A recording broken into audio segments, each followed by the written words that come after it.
ಸಾವಿರ ಇದೆ. ನಾನು ಬಹಳ ಇಂಟ್ರೆಸ್ಟಿಂಗ್ ಒಂದು ವಿಚಾರ ಹೇಳ್ತೀನಿ. ನಾನು ವಿಶ್ವಣ್ಣ ಮಾತಾಡ್ಕೊಂಡು ಬರ್ತಾ ಇದ್ದೆ. ವಿಶ್ವಣ್ಣಲ್ಲಿ ಒಂದು ಭಾಳ ಒಳ್ಳೆ ವಿಚಾರ ಹೇಳಬೇಕು. ಒಂದೊಂದು ಸಲ ಒಂದೊಂದು ವಿಶೇಷವಾಗಿ ಹೇಳ್ತೀನಿ. ಅಪ್ಪು ಸರ್ ನಮ್ಮ ಸಿನಿಮಾಗೆ ಒಂದು ಸಾಂಗ್ ಆಡಿದ್ರು. ಸಾಂಗ್ ಆಡಿದಾಗ ಬಾಸ್ ಏನು ಬಾಸ್ ಸಾಂಗ್ ಮಾತ್ರ ಇಮಿಡಿಯೇಟ್ ಸಿಕ್ಬಿಡ್ದು ಆಡಬೇಕು ಅಂದಾಗ ಭಾಳ ವಿಶೇಷವಾಗಿ ಇಂಪಾರ್ಟೆನ್ಸ್ ಕೊಡ್ತಿಲ್ಲ, ಹೆಂಗೆ ಬಾಸ್ ಇದು ಅಂತ ಕೇಳಿದಾಗ ಒಂದು ಮಾತು ಹೇಳಿದ್ರು ಅವರು. ಪ್ರಥಮ ನೋಡು, ಎಲ್ರಿಗೂ ನನ್ನ ಜೊತೆ ಕೆಲಸ ಮಾಡಬೇಕು, ಡೈರೆಕ್ಷನ್ ಮಾಡಬೇಕು, ಅಪ್ಪು ಜೊತೆ ಕೆಲಸ ಮಾಡಬೇಕು ಅಂತ ಆಸೆ ಇರುತ್ತೆ. ಸುಮ್ಮನಿರಪ್ಪ ರಾಜ, ಜ್ಯೂಸ್ ಕೊಡ್ತೀನಿ, ಸುಮ್ಮ ಕೂತ್ಕೊ, ಒಂದು ನಿಮಿಷ ಸುಮ್ಮನೆ ಫೋನ್ ಕೊಡಿ.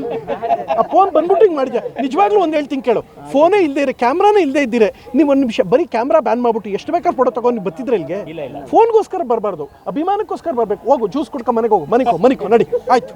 ಒಂದು ಇಂಪಾರ್ಟೆಂಟ್ ವಿಚಾರ ಏನು ಅಂದರೆ, ಅಪ್ಪು ಸರ್ ಸಾಂಗ್ ಆಡ್ಬೇಕಾದ್ರೆ ಕೇಳಿದೆ, ಯಾಕೆ ಸರ್ ಎಲ್ರಿಗೂ ಆಡ್ತಿರಲ್ಲ ಬಾಸ್, ಇದು ಹೆಂಗೆ ಇದು ಅಂತ ಕೇಳಿದಾಗ ಅವರು ಒಂದೇ ಮಾತು ಹೇಳಿದ್ದವರು, ಒಂದು ನಿಮಿಷ ಇರ, ಅವ್ರು ಒಂದೇ ಮಾತು ಹೇಳಿದ್ದು, ಪ್ರಥಮ ಎಲ್ರಿಗೂ ಡೈರೆಕ್ಷನ್ ಮಾಡಬೇಕು, ನನ್ನ ಜೊತೆ ವರ್ಕ್ ಮಾಡಬೇಕು ಅಂತ ಆಸೆ ಇರುತ್ತೆ, ನನಗೂ ಎಲ್ಲರ ಜೊತೆ ಕೆಲಸ ಮಾಡಬೇಕು ಅಂತ ಆಸೆ ಇರುತ್ತೆ. ಸಮಯ ಆಗಲಿ ಅವಕಾಶ ಆಗಲಿ ಆಗಲ್ಲ. ಅದಕ್ಕೋಸ್ಕರ ಏನು ಅಂದರೆ, ಅಟ್ಲೀಸ್ಟ್ ಅವ್ರು ಸಿನಿಮಾ ಸಾಂಗ್ ಆಡಿದಾಗ ಒಂದಷ್ಟು ಉತ್ಸಾಹಿ ಯುವಕರ ಜೊತೆ ಕೆಲಸ ನಾನು ಕಲ್ತ್ಕೊಂಡಂಗಾಗುತ್ತೆ, ನಾನು ಒಂದಷ್ಟು ಮಾಡ್ದಂಗಾಗುತ್ತೆ. ಅವ್ರಿಗೂ ಅಷ್ಟೇ, ನಾನು ಪುನೀತ್ ರಾಜ್ಕುಮಾರ್ ಜೊತೆ ಕೆಲಸ ಮಾಡಿದೆ ಅನ್ನೋ ಸಮಾಧಾನ ಅವ್ರಿಗಿರುತ್ತೆ.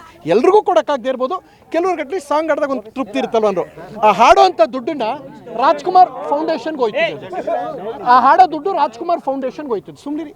ಸೊ ಅದು ಅಪ್ಪು ಸರ್ರು ಇದ್ದಂಥ ವ್ಯಕ್ತಿತ್ವ. ತುಂಬ ಖುಷಿ ಆಯಿತು. ಖುಷಿ ಆಯಿತು ಎಲ್ಲರಿಗೂ ಅಷ್ಟೇ. ಅಪ್ಪು ಸರ್ ಹುಟ್ಟುಹಬ್ಬಕ್ಕೆ ಶುಭಾಶಯಗಳು. ಅಟ್ ದ ಸೇಮ್ ಟೈಮ್ ಮೊನ್ನೆ ನಮ್ಮ ಪವರ್ ಟಿ ವಿ MD ಆದ ರಾಕೇಶ್ ಸರ್ದು ಹುಟ್ಟುಹಬ್ಬ. ಸರ್ ನಿಮಗೂ ಅಭಿನಂದನೆಗಳು. ತುಂಬ ಹೋರಾಟದ ಹಾದಿಲಿ ಇದ್ದೀರಾ ತಾವು, ನಾನು ಬಹಳ ಗಮನಿಸ್ತಾ ಇರ್ತೀನಿ. ಸೊ ಹಾಗೆ ಇವತ್ತು ನಮ್ಮ ಅಪ್ಪು ಸರ್ ಹುಟ್ಟುಹಬ್ಬ, ನಿಮಗೆ ವಿಶ್ ಮಾಡೋಂಥ ಒಂದು ಅವಕಾಶ ಆಯಿತು. ಮೊನ್ನೆ ನಿಮಗೂ ಕೂಡ ನಾನು ವಿಶ್ ಮಾಡಿದ್ದೆ. ಶುಭಾಶಯಗಳು ಸರ್, 100 ಕಾಲ ಹಿಂಗೆ ಇರಲಿ. ಪವರ್ ಟಿ ವಿ ಕನ್ನಡದ ಪವರ್ ಆಗಿರಲಿ.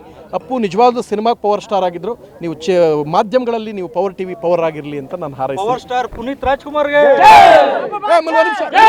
ಒಂದು ನಿಮಿಷ ಇರ. ಇದೇ ಏಪ್ರಿಲ್ 3ನೇ ತಾರೀಕು ನಮ್ಮ ಫಸ್ಟ್ ನೈಟ್ ವಿತ್ ದೆವ್ವ ರಿಲೀಸು. ಮಿಸ್ ಮಾಡದೆ ನೋಡಿ, ಫಸ್ಟ್ ನೈಟ್ ವಿತ್ ದೆವ್ವ ಅಂತ ಮಿಸ್ ಮಾಡದೆ ನೋಡಿ, ಹಾರೈಸಿ. ಥ್ಯಾಂಕ್ ಯು, ಧನ್ಯವಾದ.